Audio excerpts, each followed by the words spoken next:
And we are live. Hey there, guys. It's December 19th, I think, 2021. Welcome to the Missouri Freedom Initiative. And we have a special guest with us tonight, along with the regular gang that we have here almost every single Sunday. We have Jodi Grace with us from Make Missouri Great Again on Facebook. So welcome to Jodi. Thank you for joining us. Thank you for having me. I'm excited to be here. You bet. And you'll find out this is a relaxed environment, and we're not doing interviews or anything like that. We're going to talk about activism today. I think that's uh, a very timely topic. We're about ready to go into our legislative season here in Missouri, but we are going to talk a little bit about New York tonight as well. And we do have someone who is in New York. That's Chaos Craig.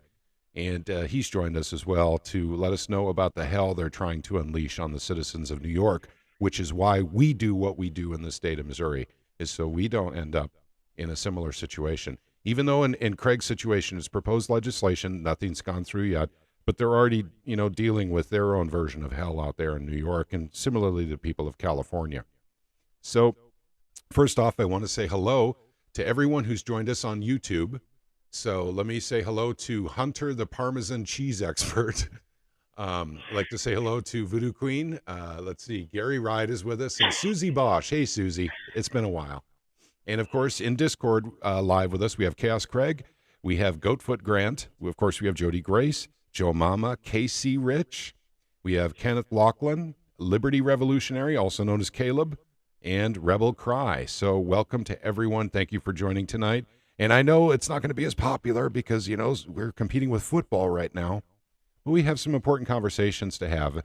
And literally, we have less than 2 weeks before the legislative season begins in the state of Missouri. So you guys all know me, but some of you may not know Jodi Grace. Jodi Grace has been running, it was originally Right Side Moms. Now it's Make Missouri Great Again.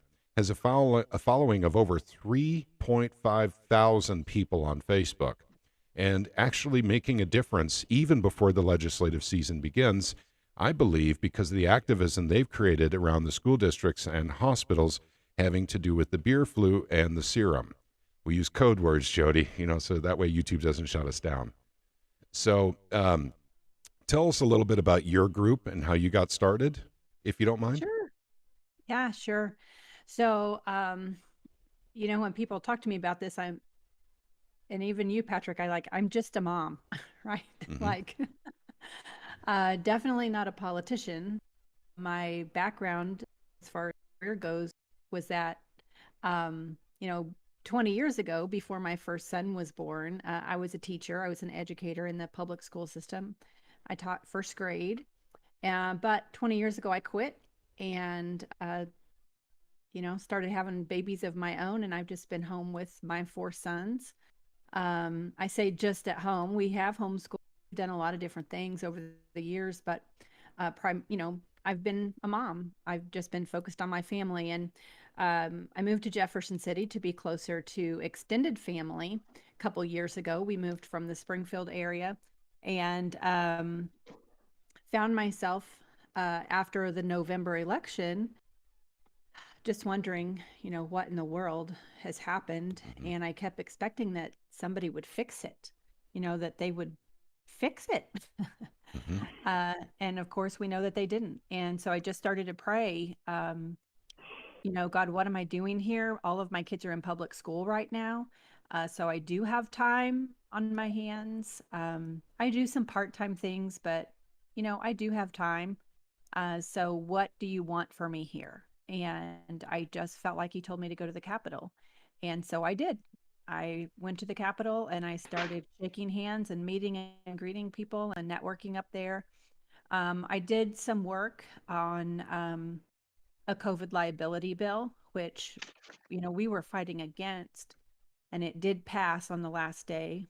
Um, so in the process of that, I started this Facebook group because I just felt like, there had to be some more people like me, who, and my my motivation is my children, right? Like Mm-hmm.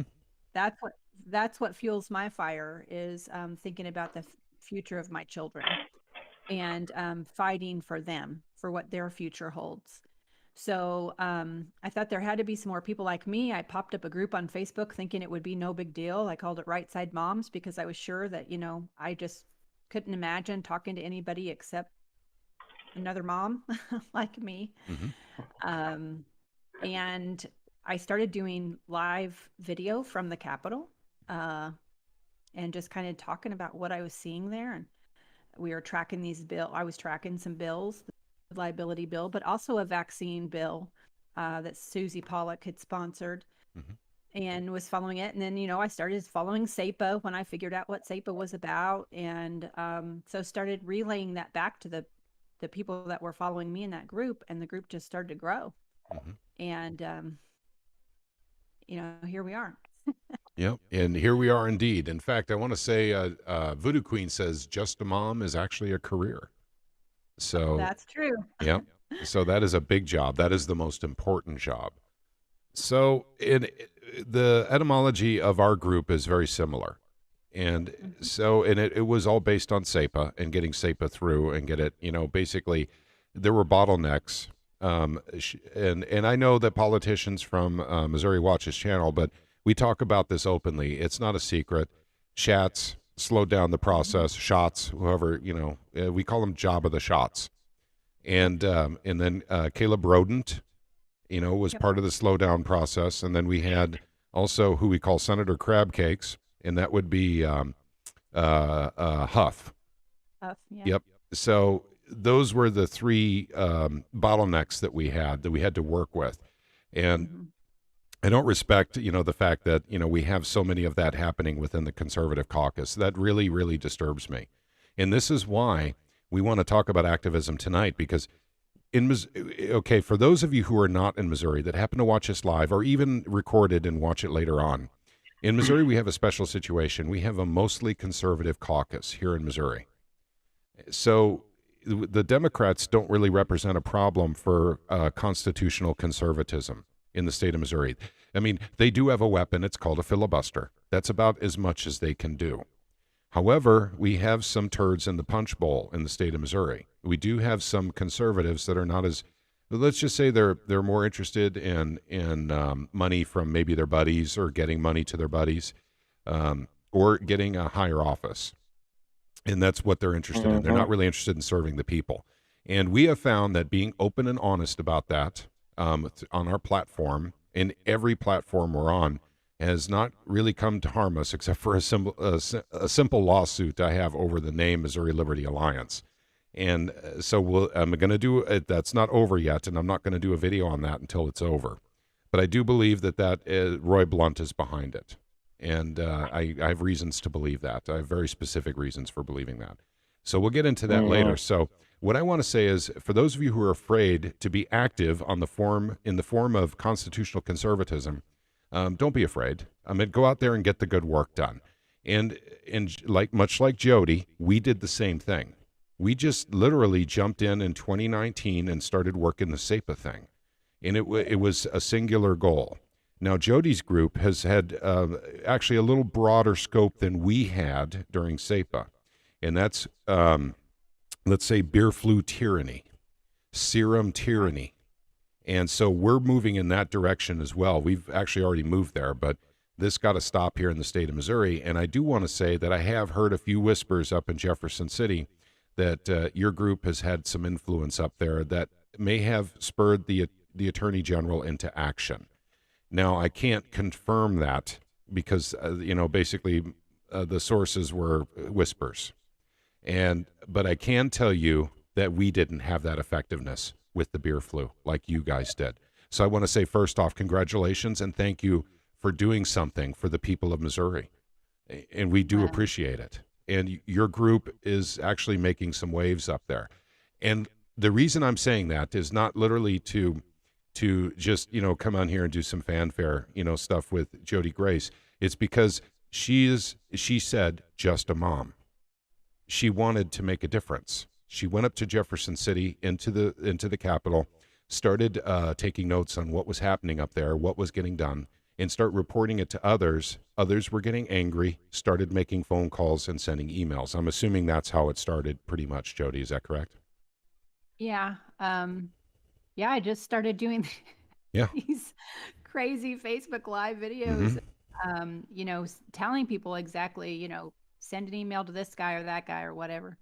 Yep. And learned really quickly that the majority of citizens in this amazing state really don't know how to participate. That's correct. And so it kind of became my passion to help educate them and help empower them to feel like they did have a voice and they could take action and that it's not difficult.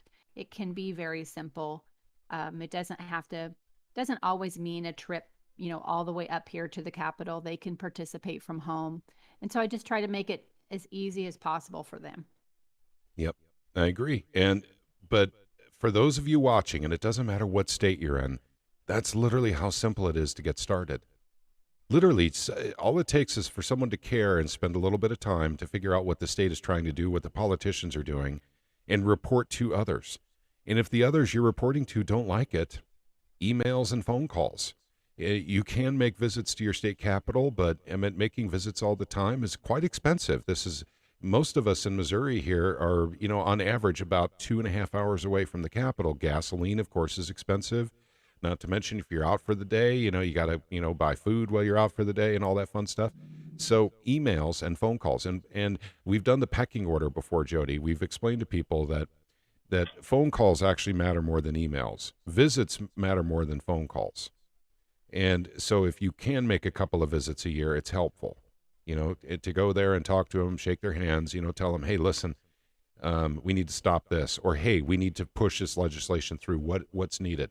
And you'll find that, and Jodi, I know you know the same people up in Jefferson City I do. You're talking to the same folks I am. And these people are really easy to work with. We've mentioned the difficult ones earlier, and we come up with nicknames for the ones that we find difficult to work with. And they're not so flattering. And I know they're watching, and I know they know, and I don't care. So, that's the beautiful thing about it. Just a little bit. If you want to slow down constitutional conservatism in the state of Missouri, we're going to come up with an unflattering name for you. So, yeah, it may not be all that professional, but it is an awful lot of fun. So, and I know you that's got to have fun somewhere. sure you do. Well, Yeah, the that's other thing right. too is you have to think along the side how the people are doing. How Yeah. the people would react. It doesn't matter how the politicians react. It's Yeah. how the people that vote for those politicians, and they're the ones that are going to be showing up, react. If they find it funny, they're going to listen. Yep, and I literally I know that some people think it's somewhat unprofessional, but we've had a good time with it, and also a lot of we've gotten favorable responses. It's almost like video memes of some of these folks. And before we get into New York, because I want to talk about New York, I want to talk a little bit of I have been very busy this week, gang. For those of you who saw my last video, said I was coming out with another video very shortly. And this was about SB 956 from Mike Moon. Mike Moon has basically put in a piece of legislation without me actually reading the bill, and I can get you a quick look at that. And the 10th Amendment Center did a write-up on this. It's up on the screen now on YouTube. And it says Missouri bill would set a foundation to end state enforcement of some federal rules and regulations. This is nullification. And it's broad-reaching. And even as Mike Mahari writes, it would actually nullify things that are rules and regulations issued by organizations like the EPA, FDA, and ATF, and Department of Labor, OSHA. And so we do have some pretty cool stuff going on here. SB 956. So I will literally put that in the live stream chat so you guys can take a look at this. I will do a video on this. I don't want to spend a whole lot of time talking about it right now because we are lucky enough to have Jodi with us tonight. But I wanted to let you know we are doing things in the state of Missouri. We actually are getting some things done.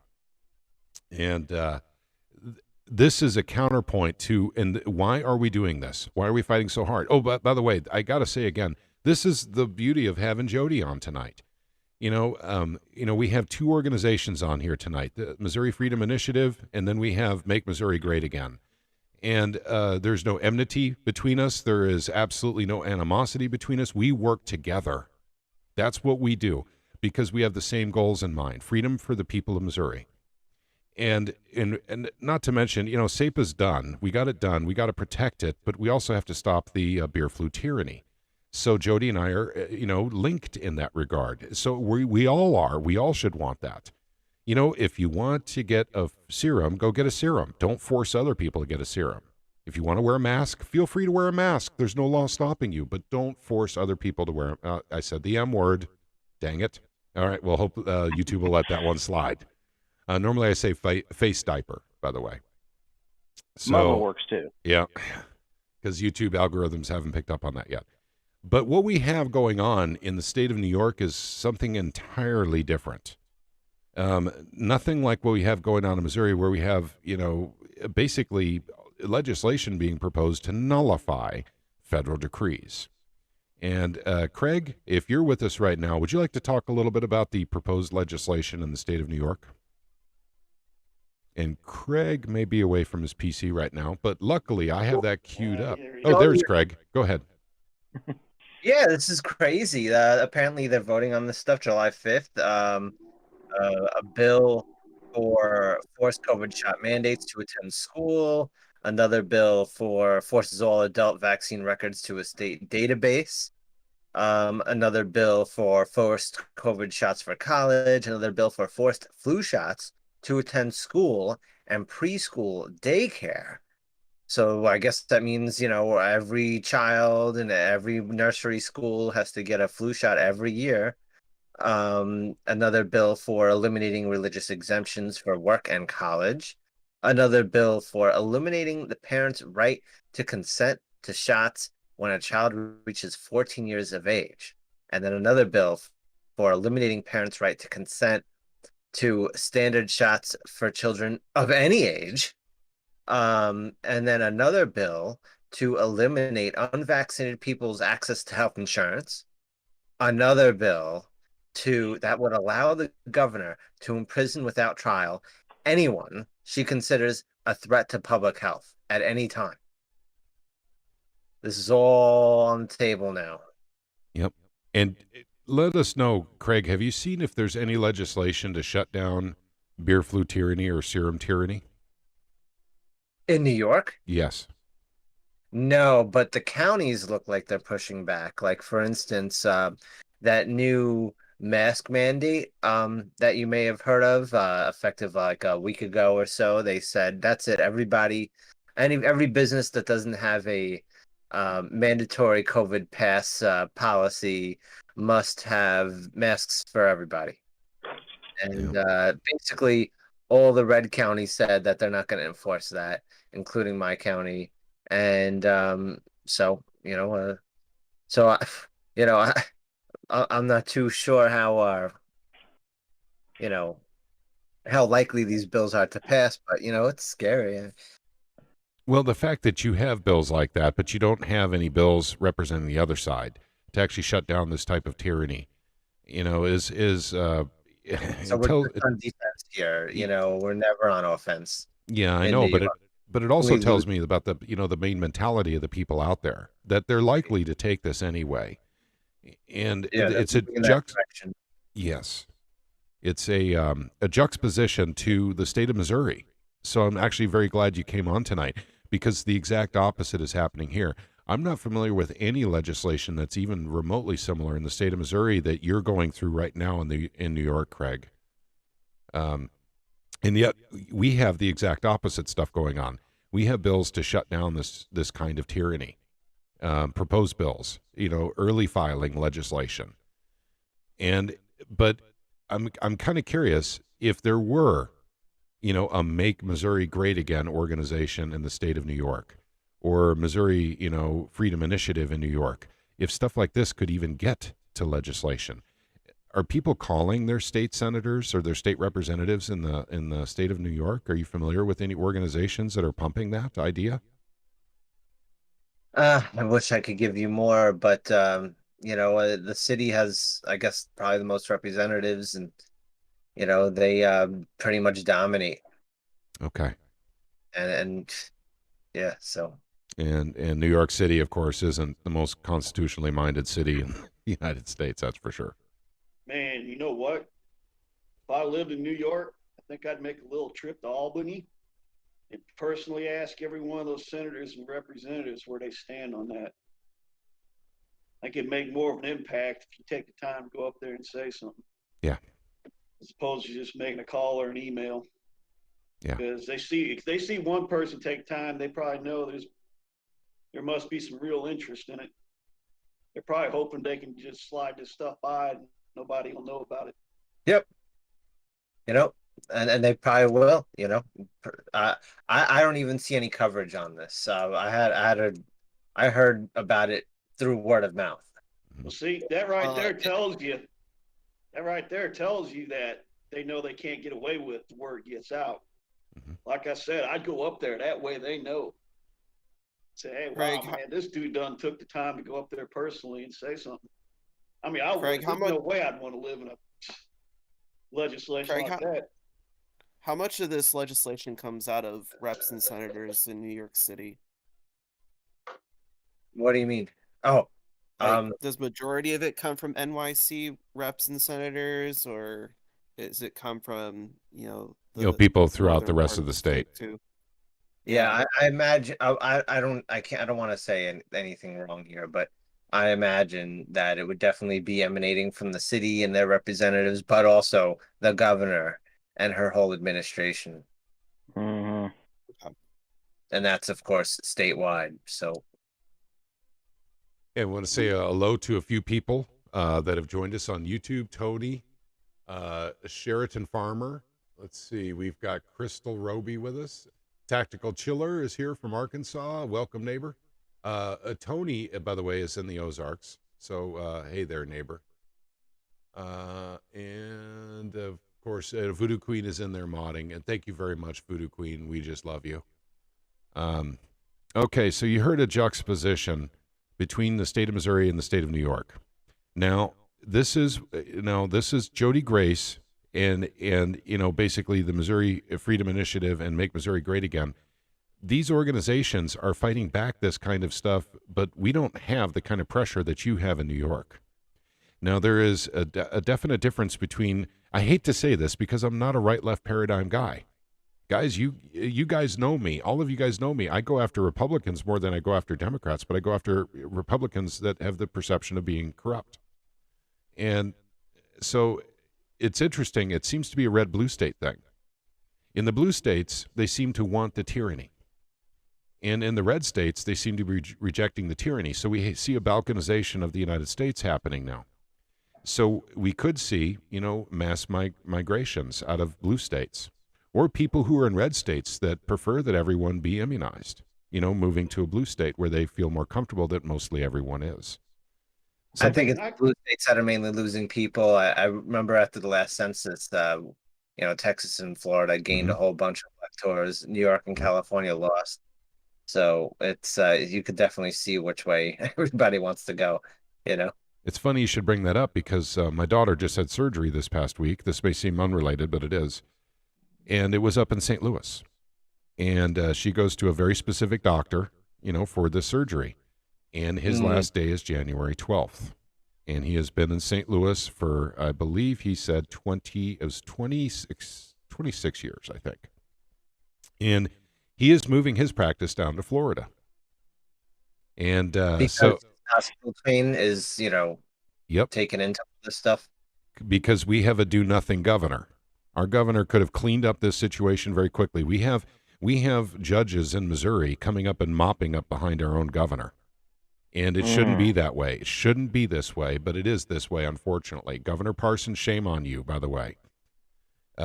We should have had a decree here in this state, and you have the power to do it from your office, that there will be absolutely no mandates allowed in the state, period. And then we wouldn't be losing a doctor that my daughter has to have. The closest equivalent is in Colorado or in the Mayo Clinic. Now she will have to travel down to Florida for this doctor, all because of you, because you won't stop this. Now, the General Assembly will probably be able to get it done, but you could have done it. DeSantis did it for Florida. And you certainly don't hear a backlash, from the people of Florida saying, "Oh my goodness, we're so mad at DeSantis. We can't believe he made this unilateral decision without asking us first." That didn't happen. So I think that, what we're doing here in Missouri and by the way, for those of you who've been following, watching, wondering, waiting, what do we do? That's about to come up. Don't worry. We get to talk about the proposed bills right now. We get to relax for a little bit longer, but between Christmas and the New Year's, we're going to be actually starting to give you guys some hard data that you guys can start working with. It'll probably be right after New Year's. And the phone calls and the emails that we're talking about will be absolutely necessary, so we can prevent in Missouri what New York is going through right now. Chaos Craig told you, about the proposed legislation in New York. We don't want this in Missouri. So I don't want to feel like I'm hogging. So, someone else chime in if anyone wants to talk about this real quick before Jodi comes back. Yeah, you know what? I want to throw something. I want to go back to what's going on there in New York. Even if those people are for, I don't know, what's the word, jab or whatever, I can't imagine too many people would want to give up sovereignty of their own kid. You know what I'm saying? Allowing 14-year-olds to make their own decisions. You know what I'm saying? I think if most people knew about this, even if they were, for the jab or whatever, just that alone, they'd be like, hey, nobody's going to tell them, going to control my kid. I think Casey more Rich, people know about it. I would even argue, Casey Rich, though, that New York's pretty much like the Netherlands at this point. Yep. It's pretty bad. Same with California. Same with Nevada. Washington's awful right now as well. In Dude, Portland. If I lived there, it'd be worth to me to drive up there and talk to them. Try to get the word out. But yeah, that's me, man. Yeah, good luck with that and not getting arrested just for being out in public and saying something to people. I mean, whatever, also reasoning too He's is just sitting there. they let the former governor of New York go because they know for a fact that the person following behind was going to be just as bad or worse. And right now it's sounding worse. Yeah, well, they could have got him for killing everyone in nursing homes, but they chose to get him on an affair or something like that. They did the same thing with Bill Clinton. Now that Jodi's, I personally think there's something else to it that we don't know. That wasn't an affair. What they got him on was a bunch of sexual assault charges. Yeah. Okay. The Me Too movement. Okay. Now that we got Jodi back, guys, if you don't mind, let me give some mic time to Jodi. I've got a question for Jodi. Jodi, like myself, you're probably once in a while you're talking to some folks up in Jeff City on the phone or even making visits up there. What's your general feeling up there before we go into the legislative season on actually shutting down beer flu or serum tyranny?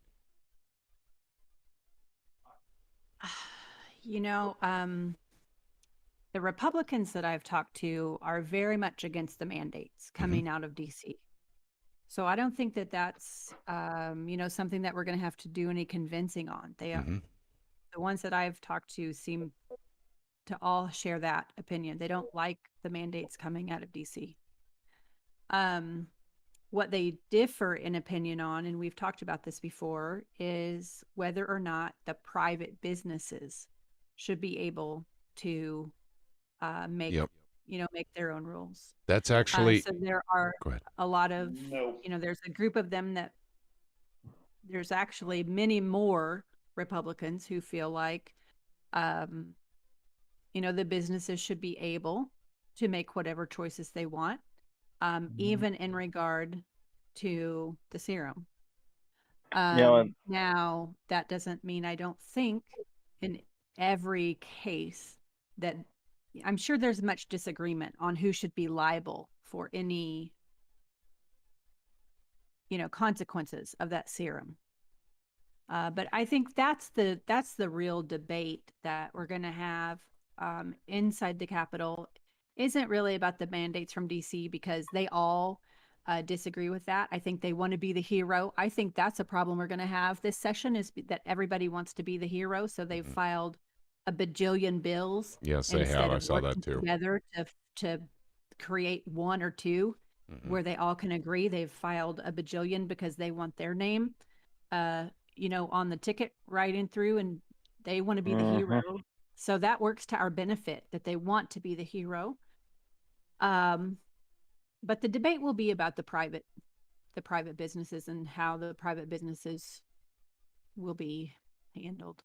Actually, I'm glad you brought this up, and of course that right there. Thank you for bringing it up because that's going to start a big discussion in the group here.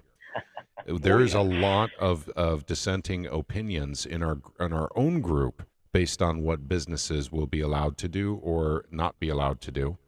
And whereas a free market and a libertarian would say businesses should do what they want, the free market will decide if they made the right decision or not. Right. And then there's others saying, well, people are about to lose their jobs. We don't want them to lose their jobs because they're not taking the serum. So I know Casey Rich has a lot to say on this regard. And then actually so does Liberty Revolutionary. So I'll let you guys talk for a little bit and I won't hog up the microphone as much. So go ahead. Take it away. Oh, God. I think Casey and I are probably on the same page with a lot of this, and that's the regard that you have to know what would constitute an actual business, a private industry, because so many of the big corporations are so heavily subsidized and incentivized to do it otherwise. That is where I personally draw the line on that. If you're a big corporation that works out of state, or you've got some registration with the federal government, and then you wind up with subsidies or not, but you still get licensing incentives and whatnot, you're not private anymore. You're not private anymore. Yep. And by the way, I agree with that. If you're getting subsidies, then you shouldn't be able to do anything. If you don't have any subsidies, if let's just say you're a mom and pop record store in the town square, and if you want all your employees to have the serum, what you'll find out is you won't have employees anymore. And then you'll be running the business by yourselves, all serumized and everything.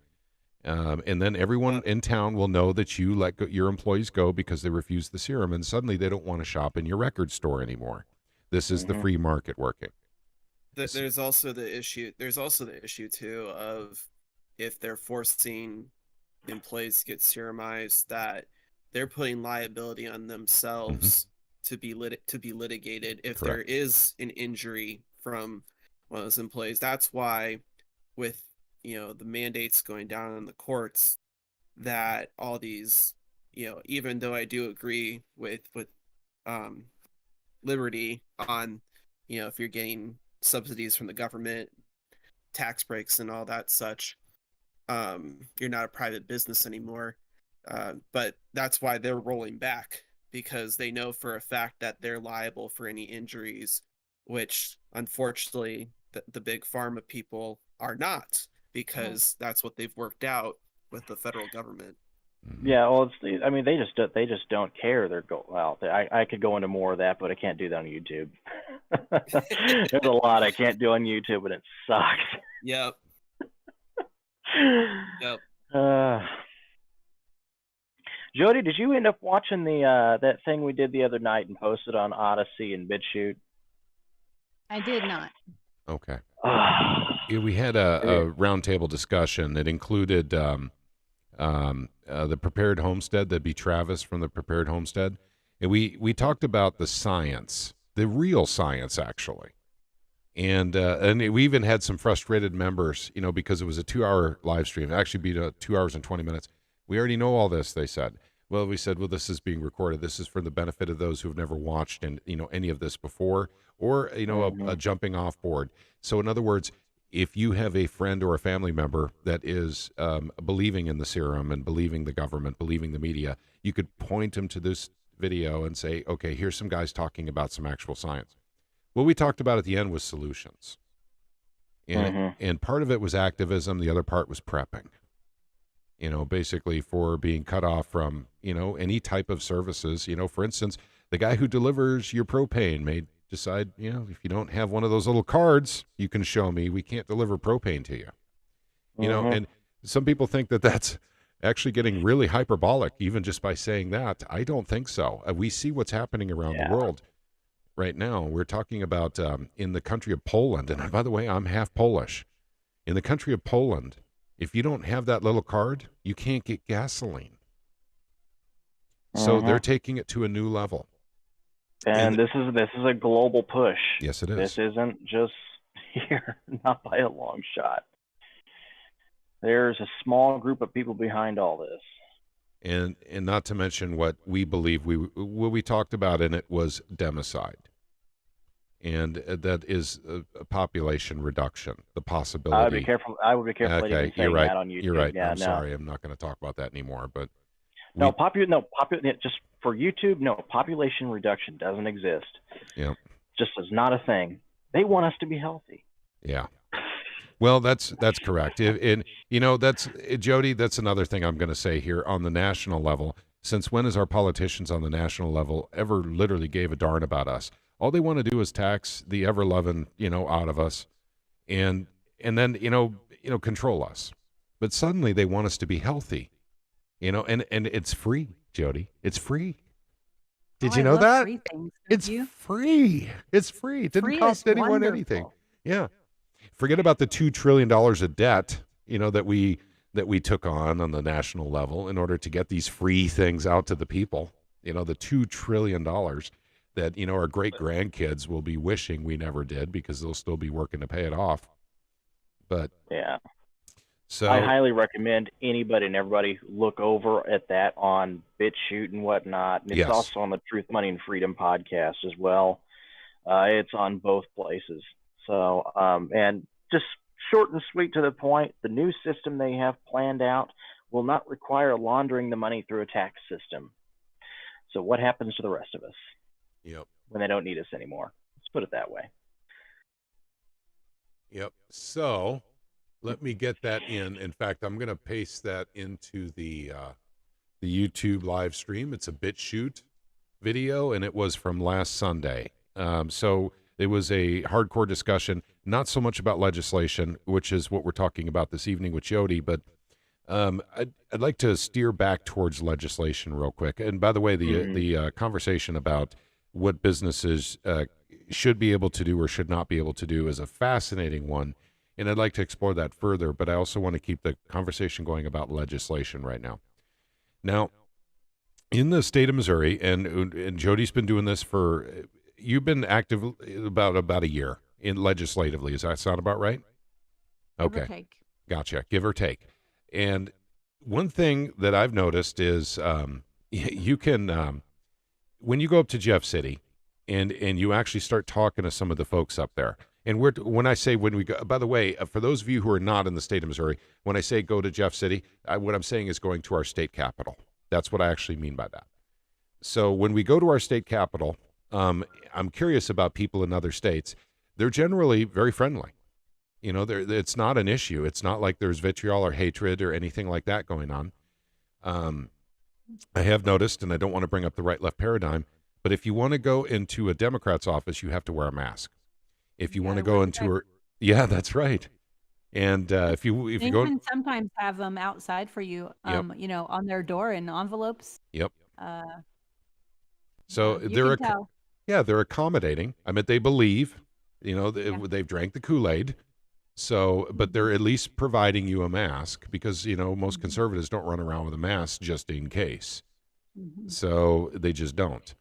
But it's very interesting. And I know that you know this through this whole thing, there were never any mask rules at the Capitol. Yeah, I know. There never were, but they did shut down the Capitol. They didn't have a mandate for face diapers, but they did shut down the Capitol in 2020. Back in, if you remember what was that? Beginning of April, end of March timeframe? It was end of March, probably. It was the middle of March. Middle of March. Because I was there for Disability Rights Legislation Day, and literally the next week was when they shut everything down. Yep. Yeah. I know that whole time, all I did was spend the day at the gun shop. So. Yep. So, but what I was essentially saying is it's actually really easy to go in and talk to these folks, these state legislators. This is not a difficult, painful process full of anxiety. or anything like that. The only anxiety is people have never done it before because they don't know what to expect. And so it's not unusual. And once again, because it's Missouri and we are different here, I mean, there's no doubt about that. Shoot, you go into, let's say, Bill Eigel's office. You know, the first thing he's wondering is if you want a cup of coffee, you know, before he even talks to you. I will say the same thing about my senator, Eric Burleson. Hey, you know, and you come in to visit and everything, you know, before you even sit down, can I get you coffee or a donut real quick before we sit down and visit? You know, and if your state legislature's not doing this, you know, they should learn a thing or two from the folks in Missouri, because they know there's anxiety on the other side. It's people like Jodi and I going in there. We may have anxiety, and they as politicians understand that. They're trying to, you know, smooth everything out before we sit down and have a visit. Well, Another thing. Yeah, go ahead. the other thing too is hospitality is just Sure. kind of in general honored here in Missouri. And guys on YouTube, I'll get to your comments here in a little bit. A lot of good comments out there. By the way, I'd like to welcome Tony to the state of Missouri. Apparently, he lived under the tyranny in New York for 40 years before he moved to the Ozarks. So congratulations, Tony, on moving to the Ozarks. I think that you made a pretty good move there. So it doesn't matter what state you're in. Consider visiting your legislature at least one time this next legislative season, and try and get some good work done. Now, what Jodi's doing and what I'm doing is we're very public folks. We're not hiding what we're doing. We're showing the legislation that our senators and our representatives are presenting, you know, for pre-filed bills going into the legislative year. You guys have time. You see a bill you like and you're in Oklahoma and you see this bill's in Missouri, believe it or not, this is actually a pretty simple process. Print out that bill. Go bring it to your rep and say, here, do this in Oklahoma. They'll rewrite the bill with the statutes necessary for their state. There's no copyright infringement on copying a bill from one state to another. So, you know, that would be my message to those of you out of state. Those of you in state, I want you guys to consider something, especially since Jodi's on with us tonight. There is strength in numbers in this one, gang. Very few people actually make phone calls to senators and representatives. And that's true in every single state. Mike Mahari and Michael Bolden actually talked about this. In fact, Mike Bolden talked about this on the, oh, dear God, it's getting late. Big conservative talk show host on YouTube, Tom Woods. He was on, yeah. Yep, he was on Tom Woods' show. And this is what he said, and this is really important. Jodi and I both know this, but it's important that everyone watching this tonight understand this. That on a specific bill, if a senator or a representative in name your state gets 12 phone calls for that bill, that's his new opinion. He's for the bill. Literally, guys, that's how little work it actually takes to get something done. But then again, you have lots of senators and lots of representatives. Now, the thing that we have found, and unfortunately, I can't say that I know this to be a fact, but I have a pretty good idea, that the Democrats don't respond to that. So if you have, and by the way, I'm going to talk about Rizzo. Hey, Mr. Rizzo. Mr. Rizzo, I know for a fact that you had way more calls in your office, and I'm not going to say how I know. You had way more pro-SEPA calls to your office than you had anti-SEPA. In fact, my understanding is you only had 2 anti-SEPA calls. I'm not going to say how I got the information, but you voted against SEPA. So you went against the people in your district. You took your ideology first. You're a very slick politician, Rizzo. You're very slick. I know how you operate, but I don't respect you because of that. And so I just want you to know you should have voted for SEPA. You had a lot more calls coming in pro-SEPA than you did against SEPA in your district. Shame on you, sir, for voting the wrong way. You didn't vote with your people, and he didn't represent his folks. In most cases, that doesn't happen, but in Missouri, ideology can rule the other side first. So, like I said, we're very fortunate here in Missouri because the left only makes up 25 to 33% of the legislative bodies. So they're not really a threat to preventing legislation from going through. They can filibuster, and if the governor vetoes, and we need 66%, that may be a problem. But that's about it. So Those who believe in the Constitution of the United States. This is the thing. Rizzo doesn't understand the Constitution. He certainly doesn't understand. And by the way, I'm picking on you today, Rizzo. So I'm sorry about that, man. You know, I respect you. I go into your office. You're nice to me. And I know you know who I am and everything. But I just want to say that you should have voted yes on SEPA. Shame on you, sir. And I want to throw something else in there, too. He also was pushing for the misdemeanor thing. Yeah, that's right. What do you call it? Yeah, that's the slippery slope. I mean, they were, if you get something like that passed, what misdemeanor would be next where you can get your guns taken away from you? Speeding ticket? Yep. You know what I'm saying?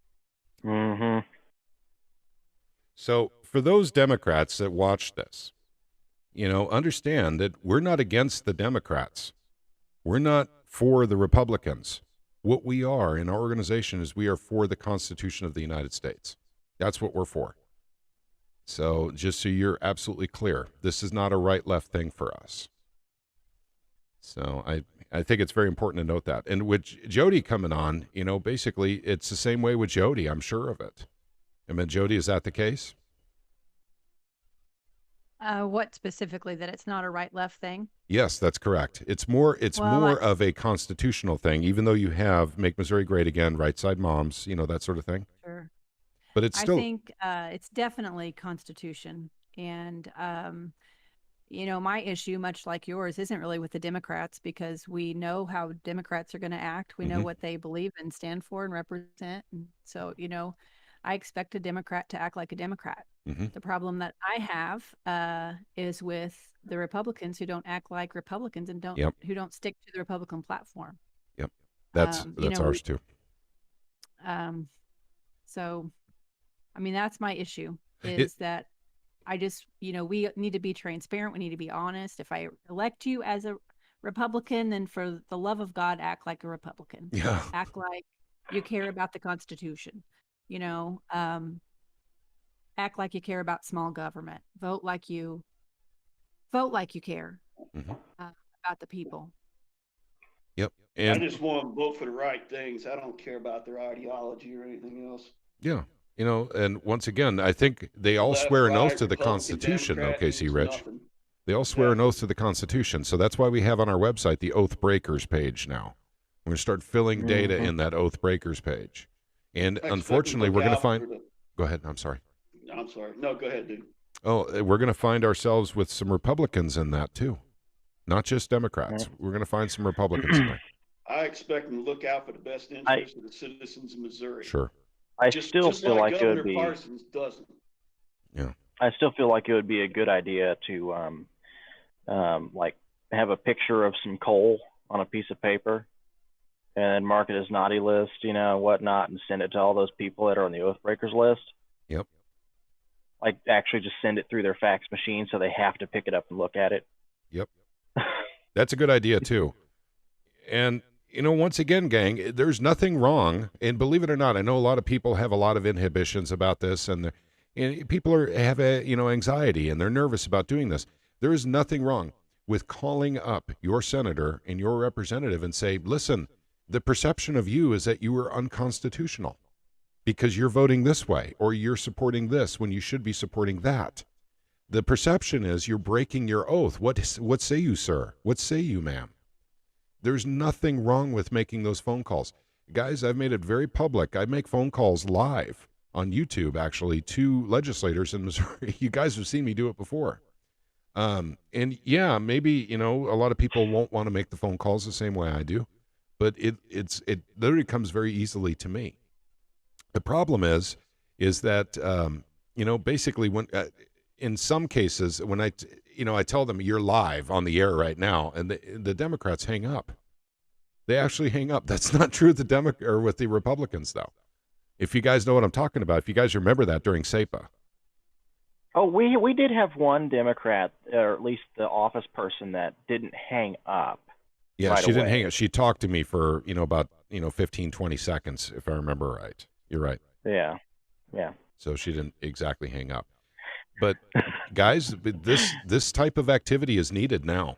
So what we're doing, Jodi and I both are imploring all of you who are watching this in the state of Missouri, get involved. Get involved. You know, it's very simple to do. This is not rocket science, believe it or not. Get involved because we don't want to be like New York. No offense, Craig. We don't want to be like New York. We don't want to be like Australia. We don't want to be like the Netherlands. So, you know, a lot of people say, well, we just want it to be normal again. Well, believe it or not, normal's never coming back. It's gone forever. Klaus Schwab said that too. Yep, that's correct. And I agree with Klaus Schwab because the push is so hard. Every time the science, the real science determines that the government has been pushing a lie, they double down. Isn't that weird? They double down. Yeah, it's funny how that works, isn't it? Yep. So the thing is with New York is that it's just so far gone that it's basically not salvageable, and really that just leaves one option left, and that's to leave. Yep. So it's like not even worth the time. When the people of influence and power left New York, we saw that coming. And let me ask Jodi another question here before we get to some YouTube comments and general discussion. Are you guys paying particular attention to any specific bills at this point in time, or are you still waiting for the pre-filing to be complete, Jodi? Well, I know that it's not finished. Mm-hmm. So we know that my group is very concerned about election integrity. Mm-hmm. We know that Ann Kelly has something. So I've been working with Keith Carmichael and on some election issues. In fact, if that's something that you're passionate about or that your people are passionate about, we're doing a Zoom every Monday evening at 7:30. And I can get that information to you. Tomorrow evening, actually, we have a representative from Arizona that's going to join us. Okay, interesting. He's actually running for Arizona Secretary of State. So that should be interesting. But so I know that I'll be looking at Ann Kelly's bill as far as election integrity goes. Where health freedom is concerned, Susie Pollack has a bill. I believe it's HB 2009. Okay. It is a serum bill.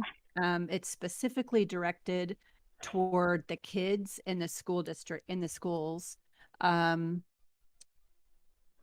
to give parents more control, keep making sure that we have not only religious exemption, but also conscientious. You know, the Missouri Constitution, the wording in the Constitution actually says conscientious beliefs or deeply held beliefs, something like that. So Susie wants for our statutes to mirror the Constitution. Imagine that. Mm-hmm. So I'll be definitely supporting Susie's serum bill. That kind of is a double whammy for my group because it's serum and health freedom, but also very specifically pertains to our kids. So I'll definitely be supporting that. I believe that Brian cites a piece of legislation that I was working on with some connections that I have was we were going to call it Missouri Right to Try. Mm-hmm. I've been in conversations with several doctors who are really upset that they don't have freedom to practice medicine like they used to. So that piece of legislation originally addressed about 8 different topics. Missouri Right to Try is what it was going to be called, but it got divided up. So one of the big key issues in that bill was physicians' freedom. But the second key issue, probably my most passionate issue, is that I want for patients to have family advocates inside the hospital. This is a load of crap, I think, that our people are in the hospitals and they can't have family, that our family members aren't allowed to go in. I think it is just a load of crap. People are dying in there. I'm not certain that they're not doing it on purpose. It's what it feels like in many cases, but the family members are not being communicated with well. They're not being included in these medical decisions. People are dying alone, and all while the medical staff gets to come and go every shift. Yep. So, you know, I've lost people. I know that you guys have probably lost friends or family in this whole tragedy, and it is tragedy, but I can't believe in the United States of America that our most vulnerable citizens are isolated and alone, and our family members are suffering like they are. Mhm. So Brian Seitz actually has Superman. that piece of the bill that has to do with patient advocates, family patients being able to have visitors. So I'll definitely be watching that. As far as education goes, of course, because I've got a bunch of moms, they're interested in education and having school choice. And then, so it would be school choice. If there's anything regarding, like, all of my people want CRT nipped in the bud, which is Mhm. not an easy task. So that's a huge conversation. No mandates for the kids in schools. We want our kids out of these stupid face diapers, which, the AG is working on, and he's making good headway He as far as is. that goes. But um, And by the way, I want to say something really quick. He's being attacked pretty viciously on Facebook and on Twitter in a way I've never seen happen before. And clearly, these are folks not in Missouri. I believe that's Mhm. the Covidian cult. That's Bunch of nation. trolls. Yeah. Okay. I'm sorry for interrupting you, Jody. You go ahead. yeah, no, that's fine. So I guess the question is, do I have specific legislation? Yes, there will be, and I know, I don't know all the details. I can't tell you the numbers this evening, and can't recite them to you paragraph by paragraph. But those are kind of the things that I'm going to be watching. And of course, once we get inside the Capitol, it's easier to kind of keep track, because I know people like you're going to be watching Mike Moon's bill, and I don't Mhm. know what other ones you're going to be tracking, but you know, all of the kind of group leaders I'm very connected to. Informed Health Choice, Mhm. which is a group based out of St. Louis. There's a parent group in St. Charles that's doing phenomenal things. Of course, there's Concerned Women for America. Bev Allen tracks a lot, and Ron, is so knowledgeable about everything. So once session starts and I can, get inside and see all these group leaders again in person, there'll be a lot of, conversations back and forth, and Mhm. we'll all be helping each other. Yep. And that's another thing. We're going to do a video real soon giving shout outs to Facebook groups out there that are leaders in this area for anti beer flu tyranny, anti serum tyranny. There's quite a few out there in Missouri. It's actually, now that I've been watching much more carefully, in the last year, we've had so many grassroots organizations pop up. It's just amazing. We've got literally many, many dozens of grassroots that have popped up in the last year. And I'm curious why it's not happening in other states. How is it we're so different? What's your take on that, Jody? Gosh, I have no idea. I just can't. I mean, I can't imagine that there aren't people everywhere who are. I think that there's a lot of intimidation when it comes to this, or at least the people that I'm working with and that I talk to have never been involved in politics before. They've, been busy, like doing their lot, living their life. So a lot of the people that I'm working with never been to the, Jody's and cutting out. they're intimidated even to walk in the door. Yeah.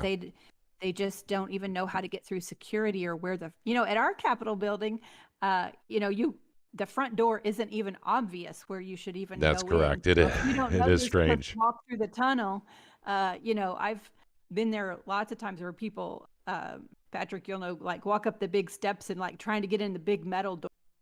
Yep. Well, I've always attributed to the possibility that it was Joe Bob's Hillbilly Construction Company that built the Capitol. It's Actually, the side that we actually go in on was actually designed to be the back. yeah. The front was actually the other side of the building. But people, when I have people come meet me there, and when I have people come, I'm like, you're going to come with me. You're not going to be alone. We're going to do this together. I'm going to show you what to do. But they just, they don't know that you can just literally walk in those and request to speak. I don't mean to interrupt, representative but of you're the cutting senator. out. You might want to get closer to the mic. So, does that help? Yep. There we go. So I think, I mean, I don't know about other states, but, I don't know. I think generally speaking in America, we're not as educated and we've been very trusting that everything's going to be okay. We haven't felt like we needed to be active. I don't know. What do you think? I have a different theory. And it's almost paying homage to my good friend, Ron Calzone.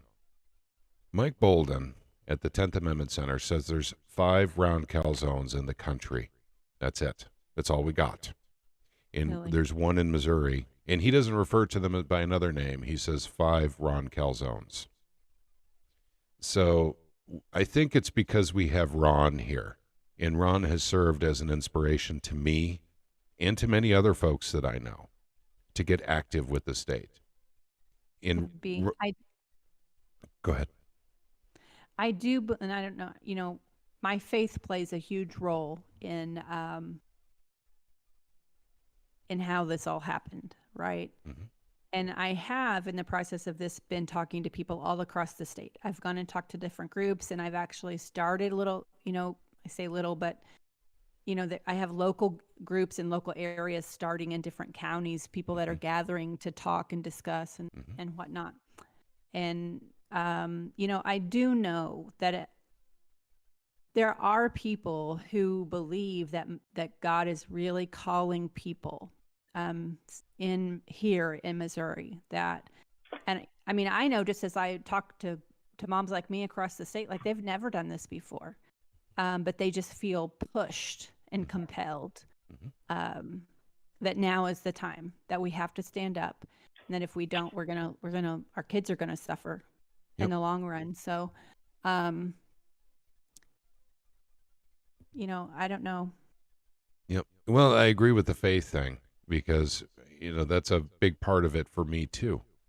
And the fact that I have a daughter, I have 2 grandkids, and I think about what it's going to be like for them all the time. And that's weird. I mean, those who don't have kids maybe don't know what that feels like, but once you have kids, it changes you. And there's nothing they can do about this right now. They're too young. They can't fight for themselves, and they're not going to go up to the state capitol and fight and say, hey, listen, you're screwing up my future. Not every kid is a Greta Thunberg, right?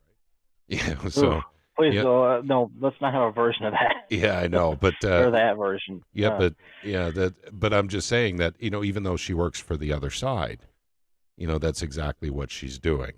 You won't find a whole lot of American kids doing this except for they're working for the other side for some reason. It always seems to happen that way. We could talk about the science of the frontal cortex not being fully formed yet, and we could do that, and that's fun too, but we're not going to do that at this point in time. The fact is, the freedom to make your own choice is something that's guaranteed by God. It's a natural law. It's God's law. It's also in our Constitution. And what they're trying to do in Washington, D.C., and it's much like a tax, and guys, I don't want to get too cerebral about this right now. When we vote in a tax, it never goes away. People who come after us literally pay for that tax. They had no say in it whatsoever. This is what happens when you take away the freedom of choice. It's gone for the people who come after you as well, and they had no say in it. And everyone's comfortable with it, unfortunately, and they don't realize they can change it. This is why nullification is so incredibly important, and we need to educate people. You can educate people, I believe, to literally understand that you can nullify federal law. It can be done in a state. We did it with SEPA. And California did it with marijuana laws, or, not marijuana laws, I'm sorry, with illegal immigration, with sanctuary cities. California wants to bear the burden, the costs of bringing illegals in and housing them and not making them available to ICE or, the immigration, folks. They can do it. They did it first, but they did it literally for ulterior motives. They did it to have voters. We want everyone in Missouri to have gun rights. And the federal government's saying no. Equally, we move into the new normal here with the beer flu and with the serum. What's wrong with giving people a choice? because we discussed science in that live stream. And the fact of the matter is, if you get serumized, you still get the beer flu and you're still contagious. What is the point? Now, we talked about the science, unfortunately, that there may be, much like a Cracker Jack box, there's probably a few surprises with the serum that people don't know about yet. A lot of surprises. Yeah, there we go. Some that are already coming out. Yep. So you may not want to get it for that reason. But, and I'm taking that too far. I need to stop it, before YouTube decides to shut me down again. But the point is this, and thank you so much for coming on, Jodi. We're going to get some comments and then some general discussion. But the point is this: you guys who are following us right now know how we got started with SEPA. Our story is very much out in the open. Jodi just shared her story. It's very similar. I was just, someone with the YouTube channel that got involved with SEPA and started actually putting out that information on social media. No one else was doing that. So I'm not special. I'm not, as I say, I'm the dumbest guy in the group here. I'm just the loudest, who talks the most. It doesn't take really, Ron Calzone is one of the smartest people I know. It doesn't take the smartest person in the world to do this sort of thing. Picking up a phone call, picking up the phone and making a phone call, sending out an email, and making a visit once a year to Jeff City doesn't take a whole lot of effort, gang. And what you can do is you can actually protect your kids by doing this, protecting future generations. Look how many people are moving to the state of Missouri, by the way. This is phenomenal. In fact, it used to be other states. It used to be Florida. The only people I know that are moving out of Missouri deliberately are medical folks, because the governor didn't move fast enough. And Jodi, I think you'd agree with me on this. DeSantis down in Florida moved awfully quick to keep the medicine, or the medical industry alive and well down in Florida without mandates. Our governor did not. And now we're losing critical people. I'm sorry, go ahead. Well, he's like a bump on a log. Yeah. This is It's just useless. And so now the General Assembly will have to come up and mop up after his mess, just like the judges are having to do right now. This is really embarrassing for us. And, but then again, that's what we do in Missouri. We're going to air out all of our problems, just like we are our successes. We're going to be very honest and open about it. There's no reason to hide anything. We don't tell everyone we're the greatest state. What we're telling them is we're going to be the greatest state. We are. And we're going to surpass New Hampshire in freedom. I mean, SEPA took us a long way, gang, but we got to beat this tyranny that's coming forth right now from D.C. This is officially, I say it all the time, and YouTube doesn't mind if I say this, Jodi. The United States is actually starting the process of shifting into communism. Well, actually, it's a combination of fascism and communism, and so feudalism. I mean, we can go into all the isms and everything, but it makes for a boring show. But it's a weird hybrid, and the reason being is because they need one side to scream fascism and one side to scream communism. While they all fighting each other, they're gonna bend you over a barrel. Run their oligarchy. Yeah. So we in Missouri, we don't have to put up with this. We can stop it just by being active, just by making phone calls. And to make matters even more interesting, nullify things coming from the federal government. In other words, our state won't participate in this. So this is pretty cool too. Okay, I'm going to encourage some general discussion here. I'm going to go through, because there's been a lot of stuff coming in on the chat here on YouTube. And I'll chime in with some of the really good ones here.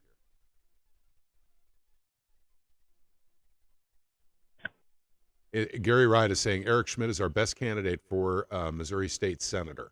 My question is, there's an Eric Schmidt on the membership on the Council on Foreign Relations. Is this Eric Schmidt or another one? Caleb, have you ever looked into that, CFR? See if Eric Schmidt's on CFR? I don't know. We'll have to look into that. I haven't looked into that one. Yep, we have not looked in. That's new to me. I do know that our governor is a Mason, is in the Freemasons. That would be Governor Parson. I've been very open about that. But then again, so is he. If you guys look on his right hand, he's got an awfully big ring on that hand. And that is a ring from the Masonic Lodge, by the way. Yeah, I don't have a problem with low-level Masons. It's when you start getting into the upper rank ones where you start running into problems. Well, no, what I'm saying is we should make that information known to our members when we know that anyone's in a society like that in our politics. Because actually 43 governors in the United States are Masons. It just so happens to be that way. Mm-hmm. And I think It's that's funny how important that to point works. out. So we're not getting into conspiracy theory, Jody. We're just throwing out some general, stats on the secret society stuff. It is what it is. Facts are Hey, facts. Matt Perry is with us, by the way. By the way, Jody, Matt Perry, his wife just recently passed away from the beer flu. She had, So sorry, Matt. she had comorbidity factors, and they knew that if she got COVID, but she chose not to take the vaccine on moral grounds because of fetal tissue. Hmm. So that's the reason, that they had chose. Matt Perry says, I agree. Let's see. There is no one to advocate for them. Okay, we're talking about kids in schools and, advocate for them at the General Assembly. I had to raise holy hell when my wife was in the hospital and threatened to sue them before they'd let me in. I remember that, Matt. Old DP came on the live stream and said you couldn't get in and see your wife in the hospital. We were all mortified. That was terrible. By the way, Matt, if you can find out in any way what medication did they give her? Yeah, Matt, we're talking about maybe one that starts with an R, and if you found out if your wife was given that particular medication, I think probably within 4 years, there'd probably be a nice class action lawsuit on that. Yeah. Cowboy Roy Rogers is with us. Cowboy says, prescribing treatments that don't heal patients is on purpose. Hospital protocols were changed to be worse. Illness and treatment definitions changed. All for the Great Reset. Negative population. Let's just put it this way, and this is referenced elsewhere in that other thing we did on BitChute and whatnot. But the thing that starts with an R, with treating a certain thing going on, tends to cause acute renal failure and liver failure. Yep, organ failure. At a 69% rate when it comes to its trials in South Africa. And I have, I'd like to do another Discord discussion about this because I've had some more thoughts and my wife's come up with some more data about that very, very specific thing and how that's being allowed in the medical community. Why is it seems like half of the medical community is gone and the other half is dispensing this stuff. And I do have some very interesting thoughts on that. However, that's not something I could get away with on YouTube. Big old fascist YouTube will stop me and shut me down. Let's just say a big factor is bribery. Well, I think it goes beyond that. I think it goes to ideology. It's the same issue we're dealing with in the state of Missouri. There is ideology between two different parties in Missouri. Like when I was talking about Rizzo. Hi, Rizzo. Refused to actually vote yes on SEPA, even though the vast majority of his phone calls coming into his office, which I can't prove, I just heard, maybe from someone Rizzo, that the vast majority of the phone calls that you had coming in were pro-SEPA, yet you voted against SEPA. So you did not go with your, who you were representing. You went with an ideology. I'm submitting to you guys, without going into a bigger story right now, the same thing is happening in the hospitals right now. Ideology may have something to do with script, is all I'm saying. Oh, by the way, when it comes to like public schools and whatnot, I did stick something in the general chat. Okay. All right, gotcha. I'll get back to that in a second. I'm going to do a few more things on the YouTube here, and then general discussion. And Jody, shout out if you have any thoughts here. I'm just covering some of the YouTube comments. Let's see. Okay, Rabid Coyote says, I believe you need to be a legal citizen of Missouri for that, Tony, and don't quote me on that. Tony was asking about how long he'd have to be in Missouri before he could run for, I believe it was councilman. I don't Depending remember. on where you're running. Yeah. Actually, I think you just need to be a citizen. As soon as you move here and you're a citizen of Missouri and you get the best way to do that is get your driver's license, I guess. Once you do that, you can run for pretty much any office in Missouri, I believe. I'm not sure about the governor, but I think you can run for pretty much anything else. I think that some of them have a certain amount of months, like 18 months or something like that, when it comes to the state level. And I think it's some prosecuting attorneys and whatnot. Cowboy Roy Rogers says, sent this video to the board members of Freedom Restoration Foundation. Greg Allison of Green Greg's is founder and president. Thank you all. Thank you, Cowboy, for sharing the video. We appreciate that. I know, we're a little brash. We rub a few people the wrong way and everything, but that's not our intention. We intend to have a little bit of fun here while we're trying to get the good work done. And Chris Stiegman chimes in. Evening, y'all. A little bit late. And welcome to you, Chris, by the way. Okay, Matt Perry said she had the monoclonal antibodies given to her in the hospital, apparently. Hmm. Okay. Teresa Robbins is with us. Gray the Beard is with us as well. Nana P is here. Ganai is here too. Ganai says, number 1, control the money. 2, control the food. 3, control healthcare. You control the population. You can do it through food, but controlling the money is a big one too. Okay. Okay. All right. We've caught up with all the big ones. Guys, if I missed something big, I apologize. I'd like to encourage some general conversation here. Oh, hang on. We have some stuff in the main chat before we close it up. Mm-hmm. Okay. Let me scroll down here. Okay. Liberty put in, let's see, title, it looks like Title 6 County, Township, and Political Subdivision Government. Is that what you're talking about? Mm-hmm. Okay. 67.308, COVID-19 serums, Yeah. political subdivisions, prohibiting from requiring documentation for use of transportation systems and public accommodations. No county, city, town, or village in this state receiving public funds shall require documentation of an individual having received a serum against COVID-19 in order for that individual to access transportation systems or services or any other public accommodations. Okay, gotcha. So that public accommodations, public school would be considered a public accommodation, as far as I understand. The complication we're dealing with right now, unfortunately, is with transportation with the school bus system.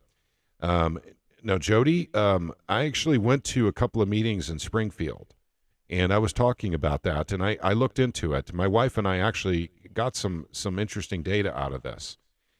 It seems in the state of Missouri, there's a lot of federal funds going just to the school bus system, and of course, they're requiring face diapers on the kiddos because the federal government now is calling the shots when you're riding the school bus. They've actually reclassified the school bus system into federal territory now in many school districts. And so that's something that we looked into shutting down, but I got sidetracked because I saw, basically in my school district, how badly our kids were doing in Clever, Missouri. Just awful, way below average. Yeah. And I was like, oh my gosh, maybe we're fighting the wrong battle here. But then again, maybe it's wearing that face diaper that's making their grades go down. I mean, there's a whole lot of things to consider here. And of course, I say that somewhat jokingly. But or it could be that students are actually starting to wake up to some reality and just rejecting the entire system. It could be. It could be. It could be. I got a buddy over here in Strasburg, and he works at the Pleasant Hill School District. And he said people are going around school. I mean, the students all over the place are wearing Let's Go Brandon shirts and just flat out, they're done with all of it. You know what? That doesn't surprise me. It doesn't surprise me. I think there is a general disdain for, the presidency. Jodi and I come from an older, and so does Casey Rich, come from an older generation where our parents used to tell us, you can be president if you want someday. People don't say that to their kids anymore because they know what scumbags are basically in federal office. And so they certainly don't want their kids to, to engage in that sort of thing. And so at any rate, like I said, I'll open up for general conversation. You guys have any final questions on YouTube, shoot them out here. I'll read them out. We're going to wrap it up here pretty soon. And what we'll do after that is we'll stay active in the Discord for half an hour for anyone who did not want to come into the live Discord while we were doing the live stream. If they wanted to ask Jodi any specific questions, wanted to talk to anyone in the gang here. So we'll stay here for half an hour after we end the live stream, as always. Let's see. From PN to Missouri of Freedom, from Tony. Not sure what that's about. Interesting how the Southwest Airlines and American Airlines CEOs were saying the face diapers make no sense. And the airplane is filtered out. Actually, those filtration processes were taken out of airplanes years ago when they allowed smoke, or they took smoking off the planes. They had HEPA filters in the cabin filters. And they took them out, and no one ever thought of re-adding them again. It was all just about wearing face diapers and getting getting serums. And so apparently someone came up with the bright idea, hey, don't we still have those compartments for filters in the cabin? Can we employ those again? And it was like an epiphany. It was like Moses coming down from the mountain with the 10 Commandments. Everyone's just shocked. Why would you do that? Everyone's wearing face diapers, I'm just saying, we have the capability. It's HEPA. Supposed to stop viruses, or down to 1 micron, I believe. Yeah. Hey, Tactical Chiller says Liberty just hit the ball right on the mark, and he usually does. Liberty's pretty smart. We're glad to have him with us. Let's see. People don't become presidents unless they kiss the ring of the Pope. And that's from the Shumi the Truth 1611 and secret societies. And you know what? I can't dispute that. I mean, I still can't believe Biden got in without, an enormous amount of, if the malfeasance didn't happen, nothing makes sense to me anymore in the world. Nothing. Yeah. The only thing that makes sense is cheating to get him in. I mean, how could people possibly vote for this man when he, every time he held a public town hall meeting, it's like 12 people showed up. Hey, he made SEPA happen, so. Well, that's true. Okay, Let's we give do the man need credit where credit is due. We do need to write that man a thank you letter for stirring up so much rebellion that people are waking up. Yep. Nana P is asking if the stream will be available to watch afterwards. Absolutely it will. It'll still be on the YouTube channel. I will be downloading it from YouTube and putting it on all of our alternative platforms. You guys can see Jodi Grace on BitChute.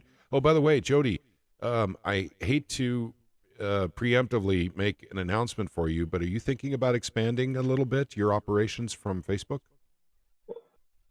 Oh, I think I'm going to have to, because I'm being shadow banned so much on Facebook. We've talked about that. Yep.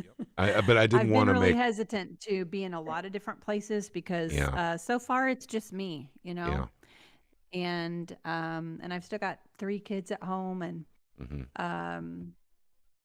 so yes, I am thinking about doing another platform.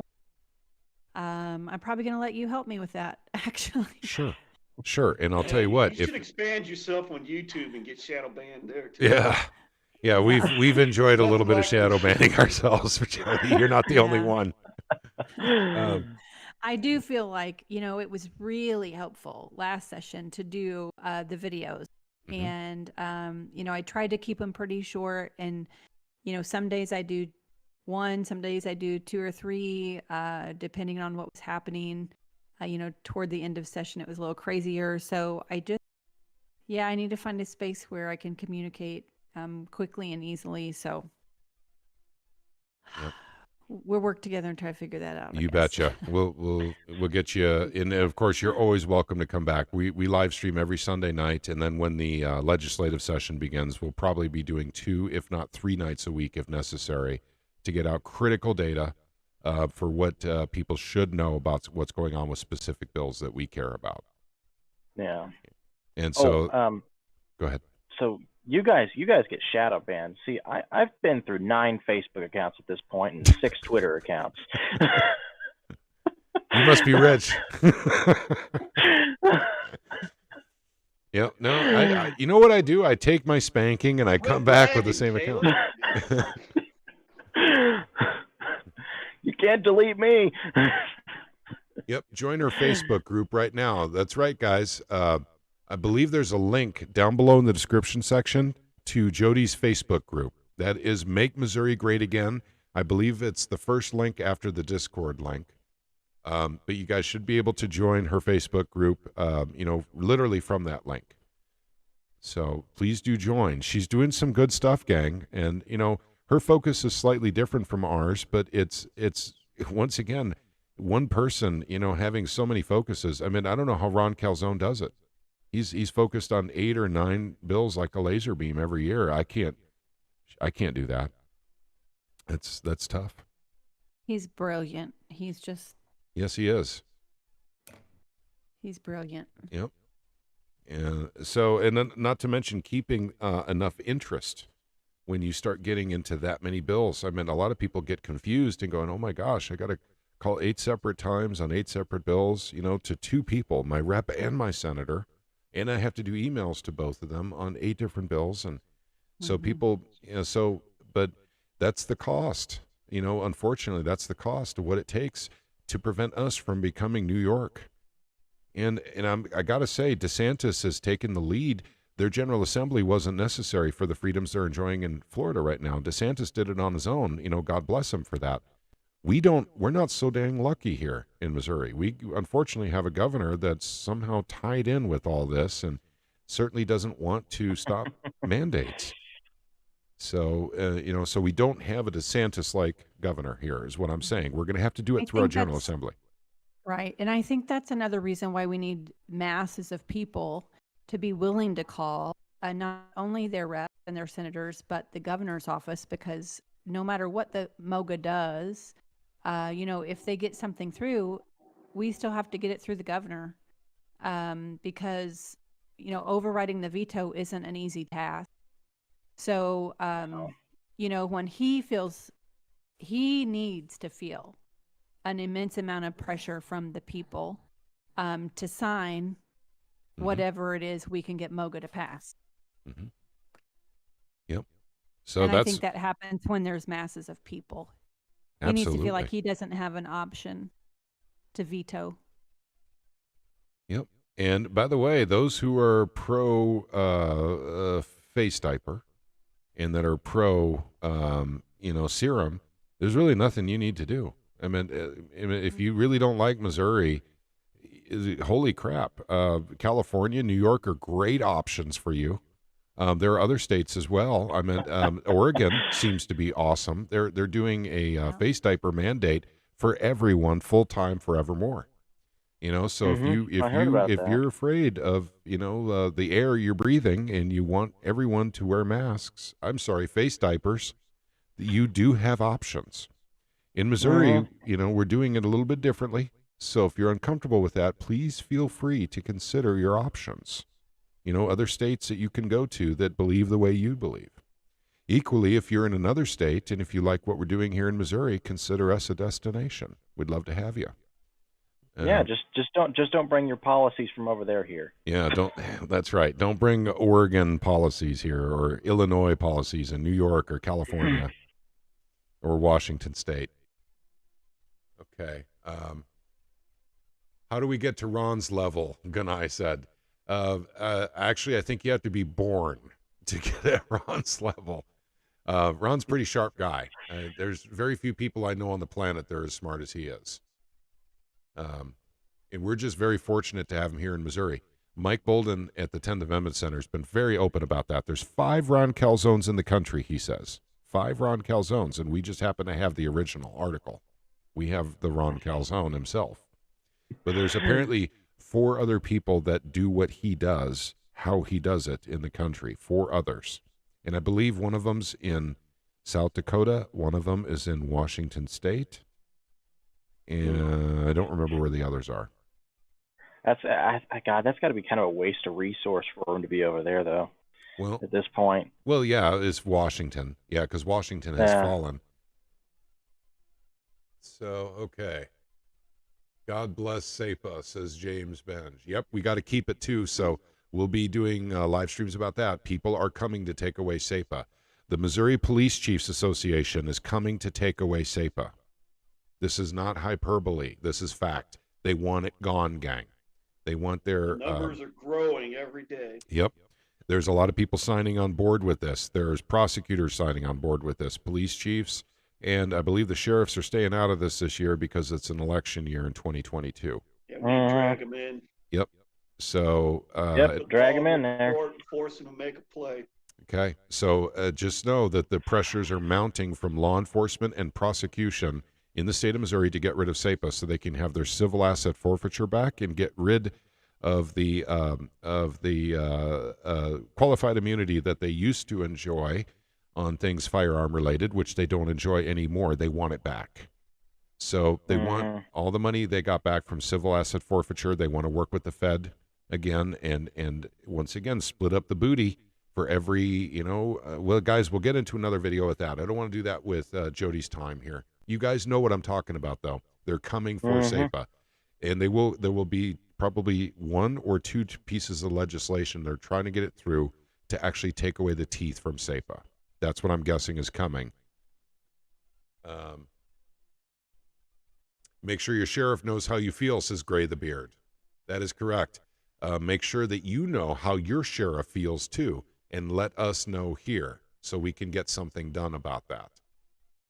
My sheriff, by the way, is against SEPA. Brad Cole, Christian County. Shame on you, sir. You're anti-constitutional. And it's because you're my sheriff, you may have the distinction of being the very first person on the Oath Breakers list on the Missouri Freedom Initiative website. Oh, isn't that special? Well, he's my sheriff, guys. I mean, yeah, it's preferential treatment. I get it. But, at the same time. Yeah. You should feel special, though, because he's the first one on that list. Okay. All right, gotcha. Well, I'll tell you what, guys, we are past the 1.5 hour mark, so I'm going to let Jodi, if you have any further comments, let's see. We know we can get you on Facebook. The link is right down below.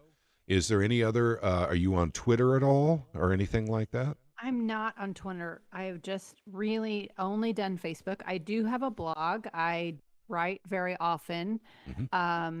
You can sign up for my email list, which I really not. In fact, I should email more often. I try not to spam people. So those are, the blog is going to be something for sure in this session that will be more active as soon as I figure out with some tech support from my good buddy Patrick. What's your website again, Jodi? I'm going to type it in the YouTube chat. It's just jodigrace.com. Jodi Grace.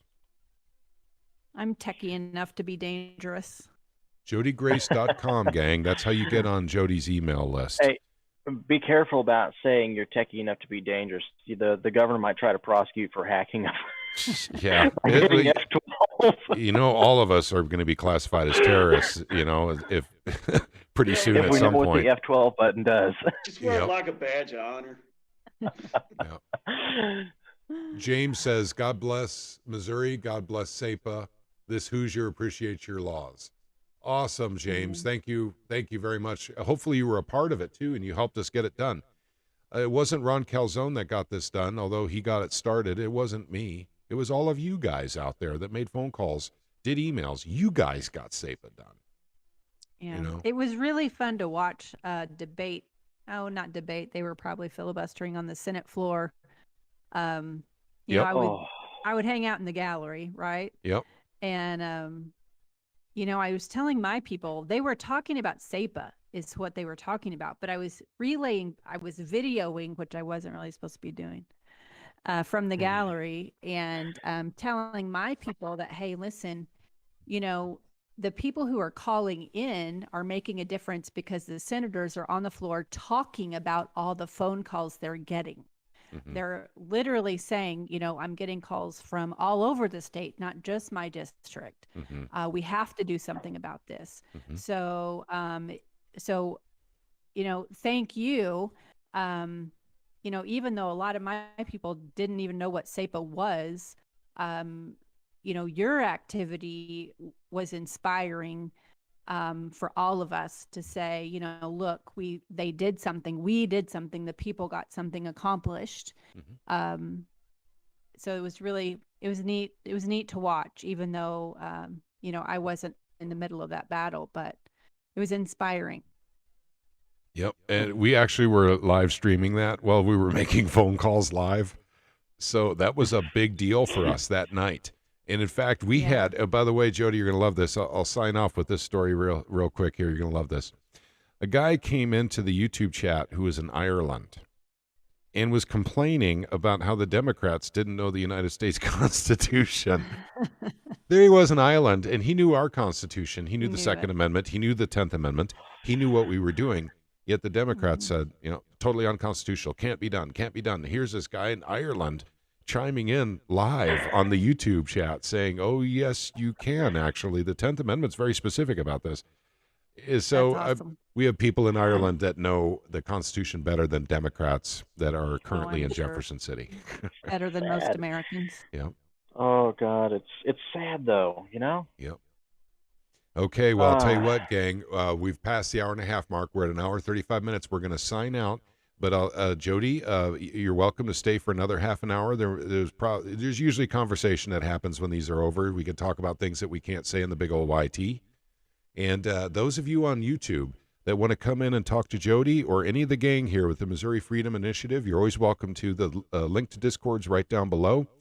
Special thank you for Jody Grace for making time for us tonight and letting us know about what you guys are up to over there and what future plans may be for freedom, for the Constitution, and for people's rights in the state of Missouri, which is something that I think is lost here in many generations. But this is literally it. If we don't fight for it now, they're gone forever.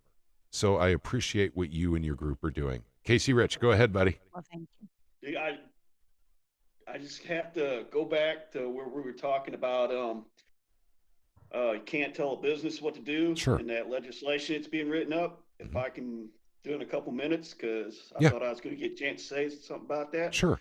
I've said it before, I'll say it again, man. If you don't put people first, they'll be last. Mm-hmm. If you put the businesses first and the corporations, you're going to have what we have now. How bad does it have to get?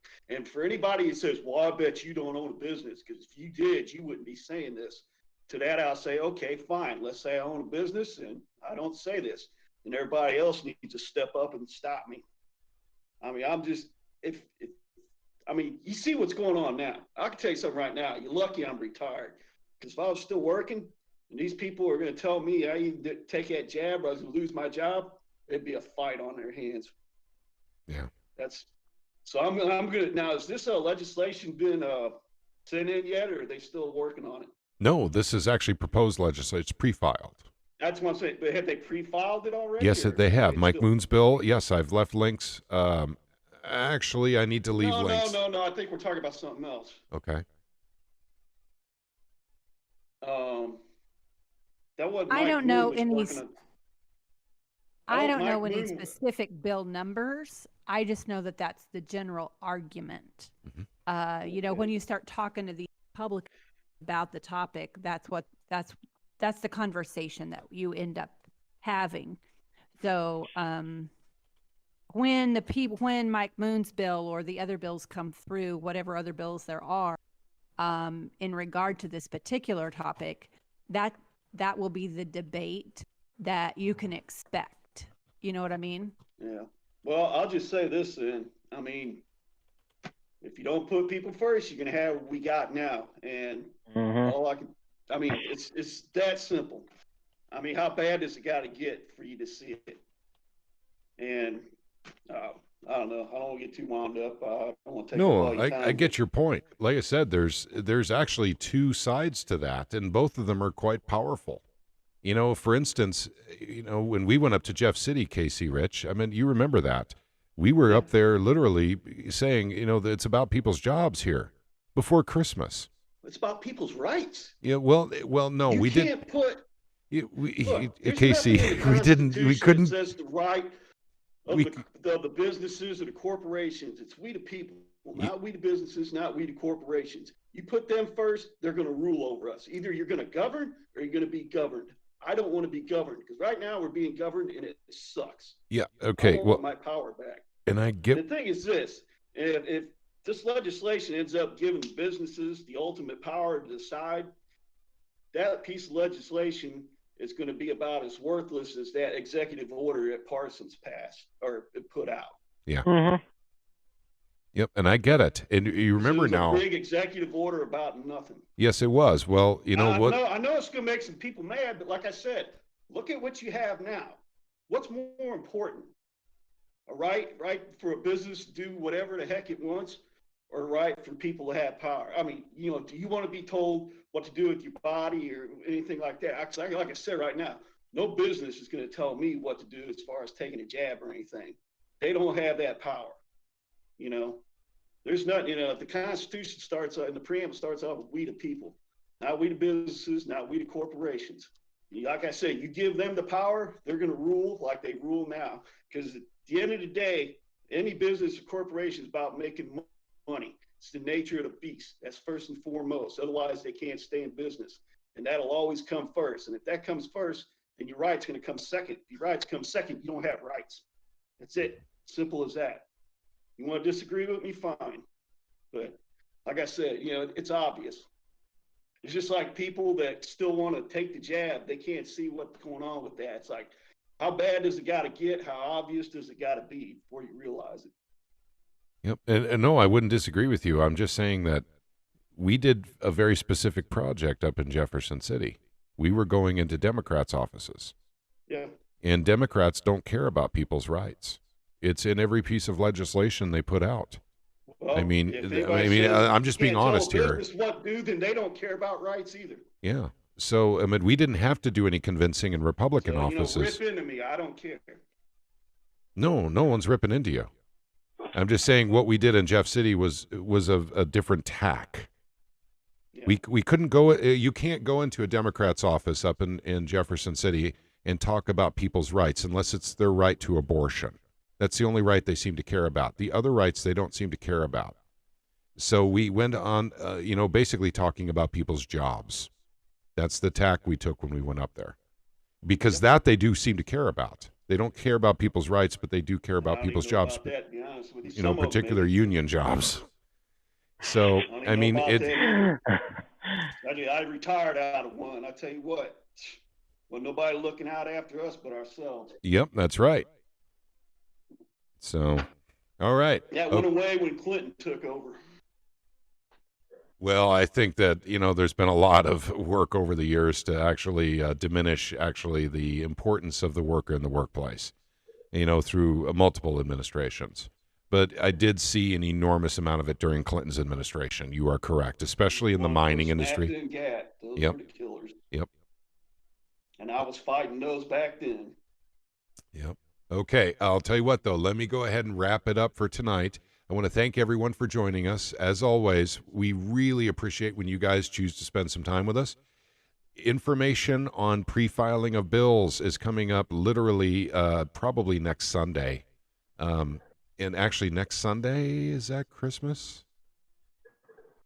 Next Saturday is Christmas, and the day before is Christmas. Friday is Christmas Eve. Okay, guys, we're going to go ahead and do a Sunday show. We're going to do a Sunday show. I realize it's the day after Christmas, but we're doing it anyway. We're going to have a lot more information on some pre-filed bills because, once again, we only have this one chance to save our state.